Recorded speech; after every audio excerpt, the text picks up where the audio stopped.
one of the reasons, as much as being deserving on many fronts, was my predecessor, Laurie Thornton, actually nominated you for the award, and Laurie said about how involved and how supportive you were in the formative years of PGAs of Europe, now CPG. Thank you. I'm delighted to hear that. I had many happy memories of working with Laurie and the team at PGAs of Europe, and now, of course, the Confederation of Professional Golf, and of course, working with the individual, members of the federation. The RNA's responsibilities are wide, and we take them very seriously. And we can only do the best job for our sport by understanding the perspectives across the world, to understanding the global game.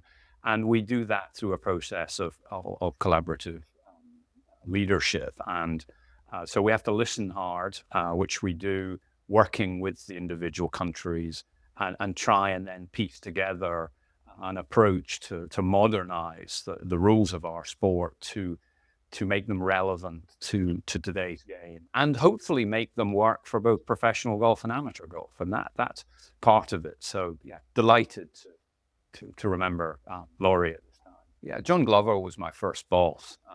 A wonderful man, genial Irishman. I worked with John from the end of 1987 through to his retirement, the end of 1995, and he very much brought it alive for me. I joined the RNA knowing the rules of golf kind of as well as everyone, but that meant that learning on the job, I felt I got a grip of it, particularly with John's help, and he was very much a mentor for me, and I found it fascinating.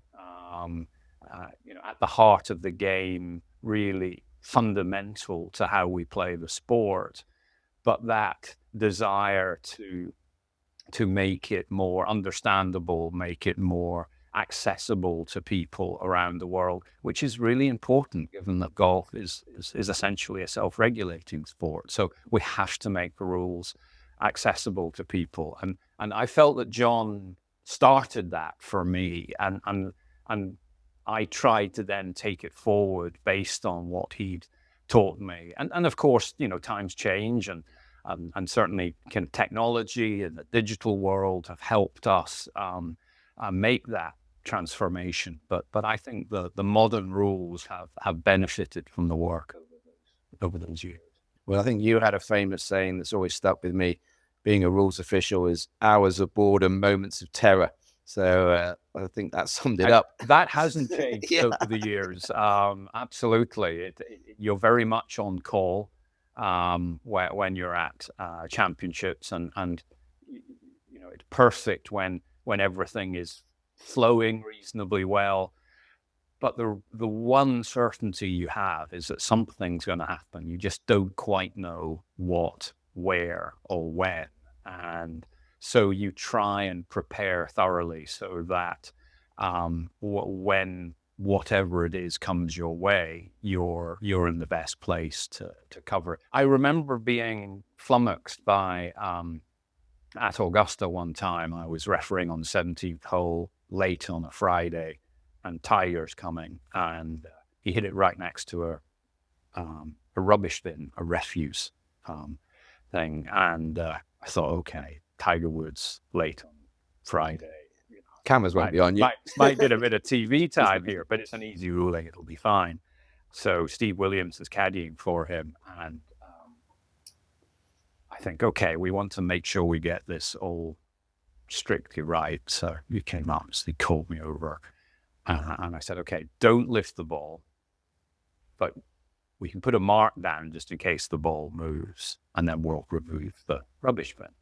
As they lift this up, all the ice that has been thrown in has melted, and this water cascades out of the bag and is now surrounding the ball. So the ball is no longer interfered with by the rubbish bin, but is sitting in this puddle of water. And Tiger goes, "Oh, what do we do?" And I said, okay, just give me a minute, because now my mind's racing, and I'm thinking, it's not what I came here to deal with. Casual water, temporary water, as we call it now. But he's worse than the lie. Ball hasn't moved. Fortunately, the water drains away almost immediately. And he says, "Okay, I'll play," and I can go, "Okay," and kind of disappear. But that was one of those times where you just has to be alive to it. So I think sometimes that there are these lighter moments, but they almost tend to be usually in retrospect.